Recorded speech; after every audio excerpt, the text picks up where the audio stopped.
Lena, my eldest son Ralph's wife, paid a rare solo visit to our home, where she normally arrived with Ralph by her side. As I welcomed her in, she wasted no time in delivering her message bluntly. "Don't bother coming to the wedding, Jody. Ralph and I move in different circles," she declared. Lena's words caught me off guard, though her tendency for rudeness was nothing new.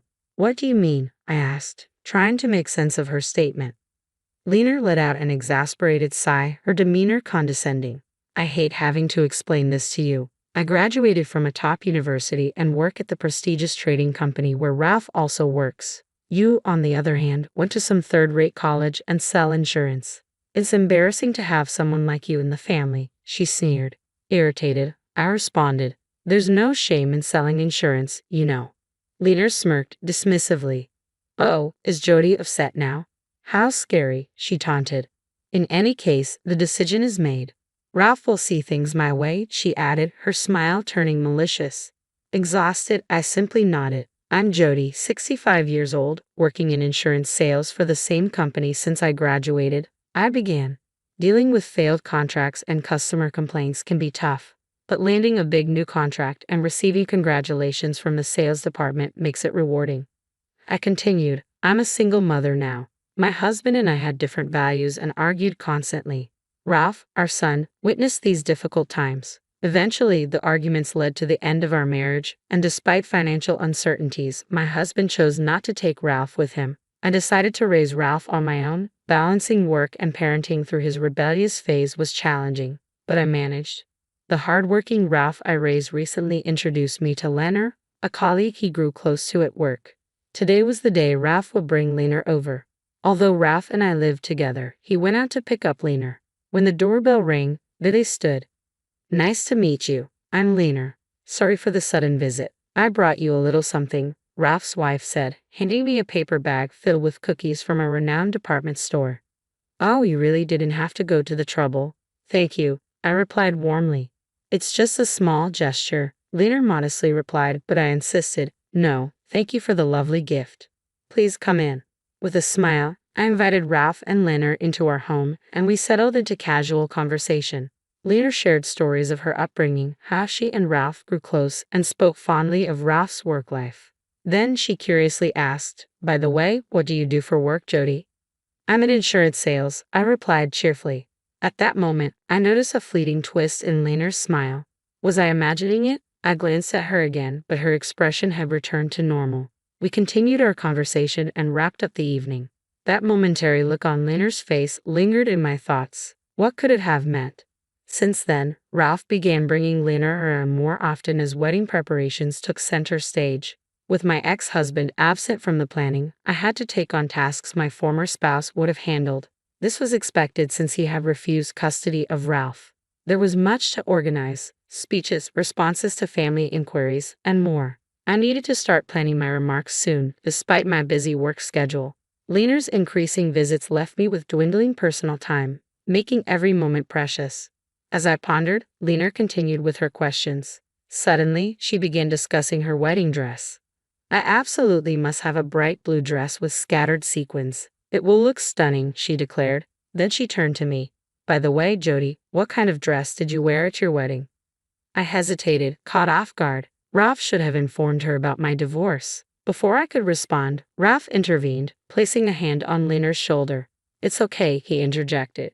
"Even though she's divorced, it's all in the past, right? I could never imagine being divorced. It would be too embarrassing and miserable. But then, Jody, you're practically a stranger to me, so I can't really understand your feelings," Lena added with a laugh. Feeling uneasy, I forced a smile and changed the subject. Ralph glanced at me apologetically, but Lena's expression seemed oddly triumphant. Her increasingly dismissive attitude and constant labeling of me as a stranger troubled me deeply. "Jody's just a stranger, after all," she would say whenever something came up. Ralph would reprimand her, but Lena's unfairness persisted. Perhaps she truly held a poor opinion of me. Her demeanor was deteriorating, and even Ralph seemed uneasy about her behavior lately. I found myself pondering over Ralph's occasional thoughtful gestures when Lena unexpectedly arrived alone. The doorbell rang, and I hesitated, wondering who it could be. To my surprise, there stood Lena, without Ralph by her side. Despite the unease, I welcomed her inside. Immediately upon entering, Lena looked down at me. Jody, our backgrounds are quite different, so please don't attend the wedding, she stated bluntly. I was taken aback by her abrupt rudeness. What do you mean? I asked, my brows furrowing in confusion. I knew Lena had a tendency to be brusque, but this was beyond anything I had expected. Lena sighed heavily. I just can't tolerate your cluelessness, Jody. I graduated from a prestigious university and work at the same top-tier trading company as Ralph. Meanwhile, you're just an insurance salesperson from a third-rate college. It's embarrassing to have someone like you in our family, she added, her expression filled with disdain. I retorted, annoyed. Please refrain from looking down on insurance work. It's not the demeaning job you seem to think it is. Standing up to her seemed to provoke Lena. Jody's upset. How frightening, she remarked with a sneer. Anyway, the decision is made.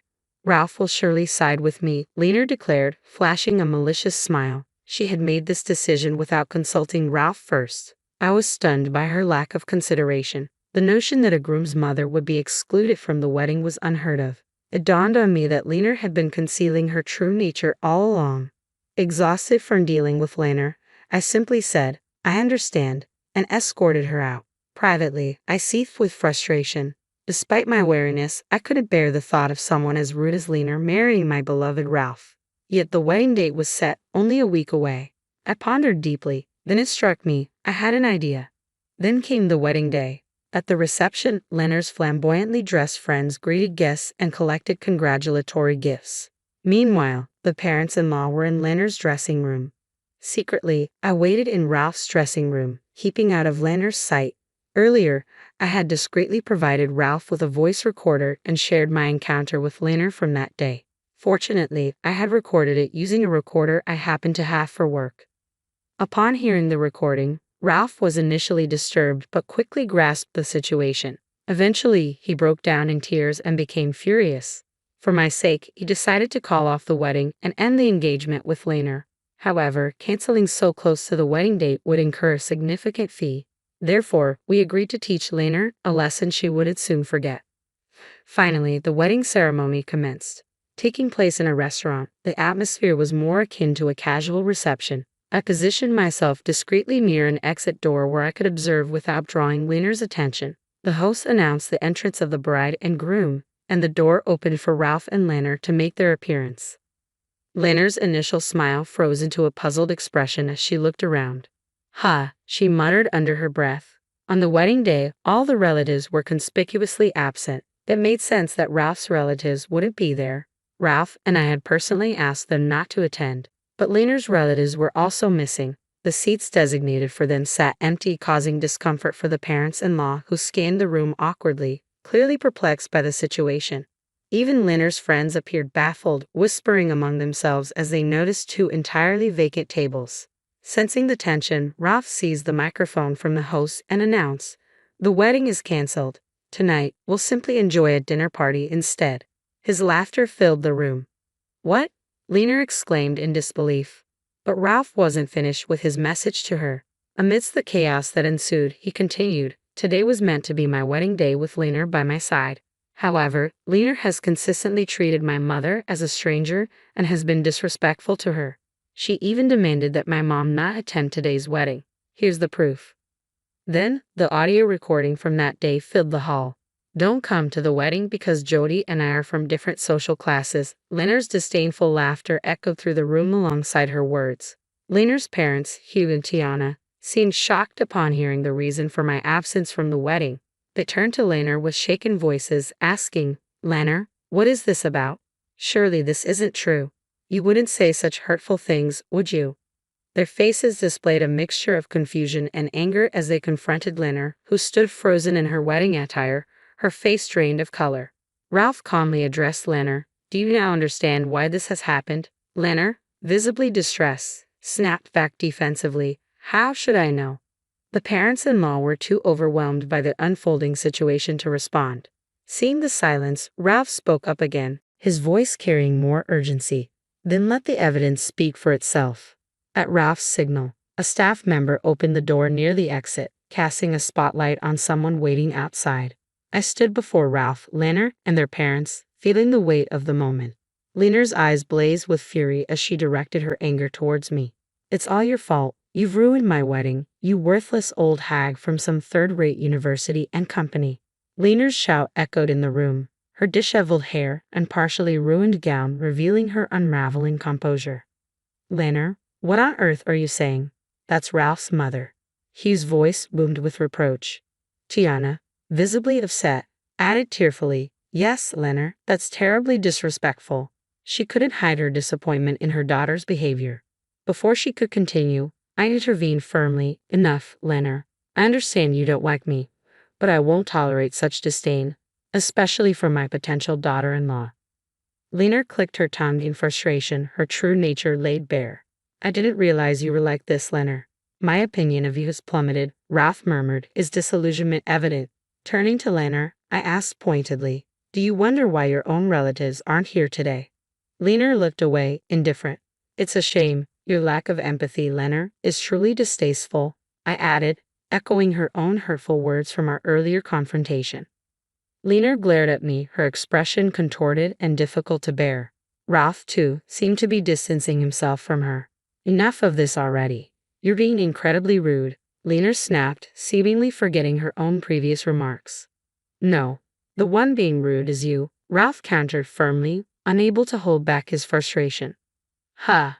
I sighed in exasperation before explaining. Actually, all of Lena's relatives are my clients. I spoke to them and asked them not to attend. Did you know, Lena, you once looked down on me as an insurance salesperson from a third-rate company? The company I work for is a multinational corporation, far larger than yours. I earn significantly more than you, and my company is globally renowned. I've been with them since the beginning of their local operations, managing a substantial client base and extensive network. As it happened, Lena's relatives were among my clients and they agreed to support my decision. By the way, when they learned the truth, they were shocked and decided to distance themselves from Lena. But she'll find out about that later, I added with a hint of irony. Lena muttered in stunned disbelief. Well, that's Lena for you. Slow on the uptake, Ralph remarked with a hearty laugh, showing little sympathy. However, his laughter abruptly stopped and he turned serious. I cannot marry someone who disrespects my mother, no matter how intelligent or prestigious your company is. My mother deserves better than to be belittled, I stated firmly, my words almost spat out with determination. Lena and her parents-in-law stood silently, faces flushed with embarrassment, heads bowed. With the engagement terminated and the wedding cancelled, the event concluded soon after. Lena's parents, being sensible, apologized repeatedly to Ralph and me. They also agreed to cover all the wedding expenses with further compensation discussions scheduled for a later date. Lena's responsible parents would likely handle her recent actions. Subsequently, Lena resigned from her job. Although Ralph and Lena's workplace wasn't invited to the wedding, rumors of the incident circulated. Colleagues sympathized with Ralph but held Lena in low regard. In a workplace emphasizing teamwork, Lena became ostracized. Eventually, unable to endure the constant criticism, Lena resigned abruptly. She left a resignation letter on her desk and disappeared from the office. Before disappearing, Lena approached Ralph, pleading for reconciliation. I want us to get back together, she begged. And I want everyone at work to know I'm not a bad person. Ralph, however, firmly declined. With your attitude, going back to how things were is impossible. She also approached me multiple times asking me to convince Ralph to reconcile, but I chose not to engage with her requests. By now, Lena is likely estranged from her parents-in-law and her whereabouts and activities remain unknown to anyone. Neither Ralph nor I have any desire to seek out information about her. 3 years have passed and Ralph and I live contentedly. We use the compensation money from Lena's parents to renovate our home. Ralph has since married someone else, a nurse introduced by a friend. She is straightforward and fearless, always looking out for me, and I value her honest advice. Ralph's new wife even offered to live with me, concerned about me being alone. I asked if her parents approved, and she reassured me they were happily married and wouldn't mind. So, Ralph's new family and I decided to share our newly renovated home. We are anticipating the arrival of a new family member soon. Ralph's wife is due to have a baby in about 3 months. Work keeps me busy and fulfilled, and soon our family will grow livelier and more joyful. I eagerly anticipate the upcoming days with a baby and feel motivated by the excitement of our future together.